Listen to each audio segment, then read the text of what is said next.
नमस्कार, welcome to my channel. मैं हूँ मनीषा। दोस्तों, हम अपने सभी दर्शकों को नए वर्ष की हार्दिक शुभकामनाएं देते हैं। नया वर्ष आप सभी के लिए शुभ हो, मंगलमय हो। माता लक्ष्मी की कृपा आप सभी के जीवन में बनी रहे और खुशियों की बरसात हो। तो चलिए वीडियो की शुरुआत करते हैं। दोस्तों, यदि आप हमारे चैनल पर पहली बार आए हैं तो चैनल को सब्सक्राइब जरूर करें। सब्सक्राइब करने के लिए बेल आइकन को प्रेस करें, जिससे हमारे वीडियो की नोटिफिकेशन आपको सबसे पहले प्राप्त हो। दोस्तों, नए साल की शुरुआत माता लक्ष्मी के दिन से हो रही है, अर्थात शुक्रवार के दिन से हो रही है। और वहीं हम ग्रहों की बात करें, यदि हमारा शुक्र ग्रह अच्छा होता है तो हमारे घर में भौतिक सुख साधन होते ही हैं। दोस्तों, आज की वीडियो में हम आपको कुछ ऐसे छोटे छोटे महत्वपूर्ण उपाय बताएंगे। यदि आप इसे पूरे शिद्दत से करते हैं तो आपका पूरा वर्ष खुशियों से भरा रहेगा, माता लक्ष्मी की कृपा रहेगी, भगवान विष्णु का आशीर्वाद आपको मिलेगा। तो चलिए वीडियो की शुरुआत करते हैं। दोस्तों, आप अपने जीवन को सुखद बनाने के लिए इन सब उपायों में से कुछ एक उपाय करें। कोई जरूरी नहीं कि आप पूरे उपाय ही करें, लेकिन आपको कुछ उपाय जरूर कर लेने चाहिए। आप क्या करना है, जैसे कि पहले दिन आपको सबसे पहले तो ईश्वर का ध्यान करते हुए उठना चाहिए। वैसे भी आप जब भी उठते होंगे तो ईश्वर का ध्यान करते हुए उठना चाहिए और अपने माता पिता को प्रणाम करना चाहिए। आपके पास माता पिता नहीं है तो आप अभी डिजिटल का जमाना है, आप फोन द्वारा उनका आशीर्वाद ले सकते हैं और अपने नित्य कार्य को निपटाते हुए आप स्नान ध्यान करें। उसके बाद सूर्य देवता को अर्घ जरूर दिया करें। सूर्य देवता को अर्घ सभी प्रत्येक मनुष्य को देना चाहिए। इससे हमें बहुत ही लाभ मिलता है। हमारे शरीर के बहुत सारे कष्ट स्वतः ही शांत हो जाते हैं। कहने का अर्थ है कि यदि आपको कोई बीमारी है उससे भी निजात मिलती है, आपको मान सम्मान मिलता है, आपके व्यापार में वृद्धि होती है, आपके जो संतान होती है वह आपकी आज्ञाकारी बनती है। सूर्य की आराधना करने से 75% आपके सभी आवश्यकताएं जो होती हैं सांसारिक जीवन की वह पूरी हो जाती हैं। तो इसलिए आप सूर्य की आराधना जरूर किया करें। आप एक एक करके उपाय नोट करें और इसे अपने आवश्यकता अनुसार आपको करना है। यदि आप पूरे उपाय धीरे धीरे करके कर ले जाते हैं तो आपका जीवन बहुत ही सुगम हो जाता है, बहुत ही सौम्य हो जाता है। तो हम कुछ एक मंत्रों द्वारा उपाय बताएंगे, कुछ एक आसान टोटके भी बताएंगे, कुछ एक ऐसे घरेलू उपाय भी होंगे जिन्हें आप आसानी से कर पाएंगे। बहुत ज्यादा धन आपका, बहुत ज्यादा समय आपका इन उपायों को करने में नहीं खर्च होगा। तो एक एक करके हम बताते हैं। सबसे पहले तो आपको करना क्या चाहिए कि जब भी आपको अवसर मिले तो आपको कुछ परिंदों को खुले आकाश में जरूर उन्हें आजाद करना चाहिए। जैसे कि मान लीजिए आपको कोई बीमारी है, वो बहुत दिनों से आप उसे झेल रहे हैं, आप परेशान हैं, बहुत ज्यादा आपका धन खर्च हो चुका है और आपको उससे निजात नहीं मिल रही है। तो आपको करना क्या है कि जो व्यक्ति बीमार है, आप स्वयं है या आपके परिवार का कोई भी सदस्य है, उसके उम्र से दुगना, जैसे कि मान लीजिए उसकी उम्र 30 वर्ष है तो 30 का दुगना 60 रुपए आप ले लें और उससे आप चाहे कबूतर, चाहे कोई भी पंछी जो आसमान में उड़ते हैं, कोई तोता है, पैरट कहने का अर्थ है, और कोई भी बर्ड आप लें और उसे आजाद कर दें। ऐसा करने से आपका जो व्यक्ति बीमार है उसके ऊपर वह दवाइयां असर करने लगती हैं। ये बहुत ही लाभकारी उपाय है। वैसे भी आप किसी को आजाद करते हैं तो आपके जीवन में बहुत ही खुशियां आती हैं। तो आपको जब भी अवसर मिले, पहले दिन, दूसरे दिन, यानी कि वर्ष की शुरुआती में पहले हफ्ते में ही ये आप करने की कोशिश करें। बहुत ही लाभ मिलेगा आपको। अब हम आपको दूसरा उपाय बताते हैं। दोस्तों, जैसे कि बहुत सारे लोगों का ये भी प्रश्न हो सकता है कि हमें ये करने का अवसर नहीं मिल पाएगा।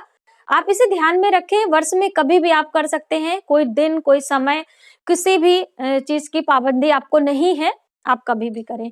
एक और बहुत अच्छा उपाय है कि आप मछलियों को उन्हें पानी में डालें। जैसे कि आप मार्केट से मछली खरीद कर लेकर आए, जीवित मछली हो, और ध्यान दें थोड़ी सी बड़ी मछली हो। उसका कारण होता है कि जो बहुत छोटी मछलियां होती हैं वो आपको थोड़े कम पैसे में जरूर मिल जाएंगी, लेकिन यदि आप उन्हें पानी में डालते हैं तो क्या होता है कि जो बड़ी मछलियां होती हैं आहार न मिलने पे छोटी मछलियों को आहार के रूप में ग्रहण कर लेती हैं। तो आप एक प्रकार से पाप के भागीदार भी बन सकते हैं। लेकिन यदि बड़ी मछलियां आप लेते हैं और उन्हें पानी में डालते हैं तो वह स्वतः ही अपनी रक्षा करती हैं। जो थोड़ा सक्षम है वो अपना रक्षा खुद कर सकता है। तो इस भावना से आप वो मछली लें और उसे पानी में डाल के आएं। जैसे मैंने आकाश में परिंदों को आजाद करने के लिए बोला था, इसी प्रकार से मछलियों को, जीवित मछलियों को पकड़ के आप मार्केट से खरीद लें और उन्हें जल प्रवाह कर दें, जल में छोड़ दें। इस तरह से भी करने से आपके ऊपर, मान लीजिए कभी किसी ने बताया हो आपको राहु ग्रह परेशान कर रहा है, आपको पितृ दोष परेशान है, मतलब इस तरह से कोई भी आपके समझ में आता है कि आपको इस तरह की कोई भी चीजें हैं, तो आप स्वतः ही शांत हो जाएंगी। और इस तरह से आप एक रूटीन में रख लें कि आप अपने जन्म दिवस के समय पे, आप अपने बच्चों के जन्म दिवस समय पे यह कार्य जरूर किया करें।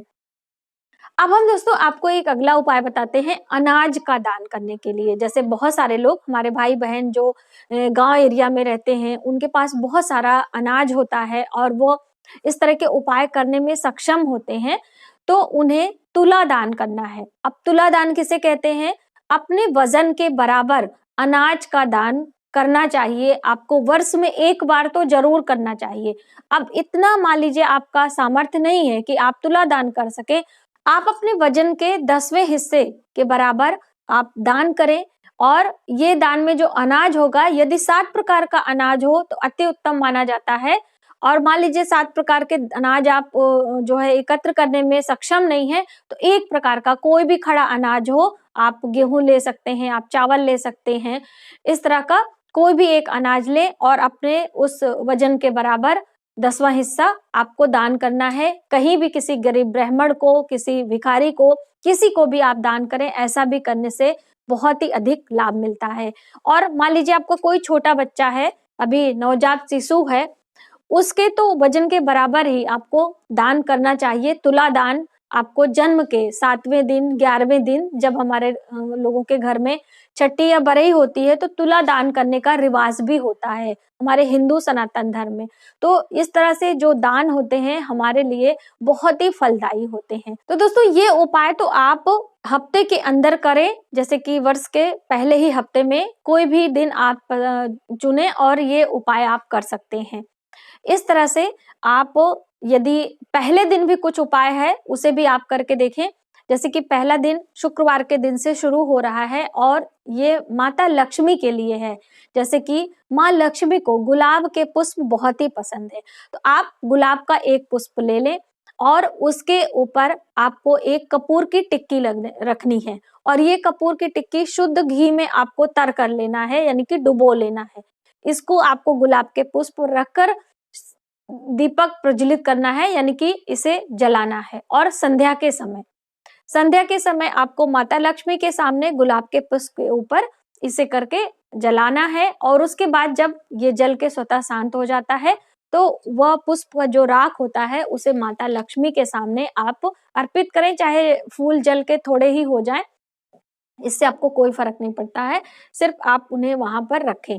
और एक गुलाब के पुष्प आप माँ को अर्पित भी करें। ऐसा करने से आपके घर में धन की बरकत होती है, माता लक्ष्मी की कृपा बनी रहती है। तो इस तरह से आप ये उपाय जरूर करें। और यदि मान लीजिए कपूर नहीं है, आपके पास गुलाब के पुष्प नहीं है, तब आप कैसे करें? तब आप माता लक्ष्मी के सामने एक घी का दीपक जलाएं और उस दीपक में हरी इलायची आपको डालना चाहिए। तो इस तरह से भी करके आप लाभ ले सकते हैं। पहले दिन का, वर्ष का पहला दिन माता लक्ष्मी का दिन है, तो आप इन दोनों उपाय में से एक उपाय जरूर करें। इस तरह से कुछ छोटे छोटे उपाय होते हैं, यदि हम उन्हें ध्यान में रखते हैं तो हमारे लिए काफी लाभ होता है। अब दोस्तों हम आपको चलते चलते एक छोटा सा उपाय है जो कि बीमारी के लिए है। बहुत सारे लोग बीमारियों से ज्यादातर ग्रसित होते हैं, क्योंकि देखिए धन के अभाव में हम जी सकते हैं, लेकिन यदि हमारा शरीर, हमारा मन स्वस्थ नहीं है तो हमारा जीवन जो होता है वो काफी मुश्किल हो जाता है, बहुत सारी परेशानियां आती हैं। तो हमें रोगों से कैसे निजात मिले, उसके लिए हमें क्या करना है दोस्तों? आप उसके लिए जब भी दवाइयां खाते हैं, आप हमेशा क्या करते हैं बहुत सारे लोग कि लेफ्ट हैंड में दवाइयां रखते हैं और राइट हैंड से पानी पीते हैं। तो ऐसा आप ना करें। अपने आप को जल्द अच्छा करने के लिए आपको दवाइयां हमेशा राइट हैंड में लेके और लेफ्ट हैंड से पानी पीना चाहिए, कि एक प्रकार का टोटका है, आप इसे आजमा कर देखें, ये बहुत ही लाभकारी होता है। इस तरह से आप दवाइयाँ खाना शुरू कर दें। और एक बहुत अच्छा मंत्र है, उसे आप जपा करें। आप बिस्तर पे लेटे-लेटे जपें। आप जैसे बीमार हैं तो आप प्रतिदिन स्नान भी नहीं कर सकते हैं। आप इधर-उधर पूजा पाठ या फिर जैसे भी आप हैं, आप रोगी हैं, बिस्तर पर लेटे हैं, लेटे-लेटे ही आपको ये जप करना है, या देवी सर्वभूतेषु औषधि रूपेण संसिता नमस्तस्तै नमस्तस्तै नमस्तस्तै नमो नमः। जैसे कि हम माँ दुर्गा के मंत्र हैं, इसे जपते हैं, या देवी सर्वभूतेषु लक्ष्मी रूपेण संसिता नमस्तस्तै नमस्तस्तै नमस्तस्तै नमो नमः। हे देवी, हम लक्ष्मी रूप में आपको नमस्कार करते हैं और आप की कृपा बनी रहे, ऐसा आप जप करते रहते हैं। इसी प्रकार से जब आप बीमार होते हैं, तब आपको धन की आवश्यकता नहीं होती है, तब आपको माता के आशीर्वाद की आवश्यकता होती है। उसमें आपको जो आपकी बीमारी है वो जल्द से ठीक हो। इस तरह से इस मंत्र को यदि आप माँ दुर्गा को समर्पित करके जपते हैं, तब आपको उस बीमारी में अधिक लाभ मिलता है, यानी कि धीरे-धीरे आपकी बीमारियां स्वतः ही ठीक होने लगती हैं। तो आप यह उपाय करके देखें। तो दोस्तों, आज की वीडियो में बस इतना ही। यदि हमारी जानकारी आपको थोड़ी सी भी हेल्पफुल लगे तो प्लीज हमारी वीडियो को लाइक करें, शेयर करें, सब्सक्राइब जरूर करें न्यू वीडियोस के लिए। एक बार फिर से आप सभी को नूतन वर्ष की हार्दिक शुभकामनाएं।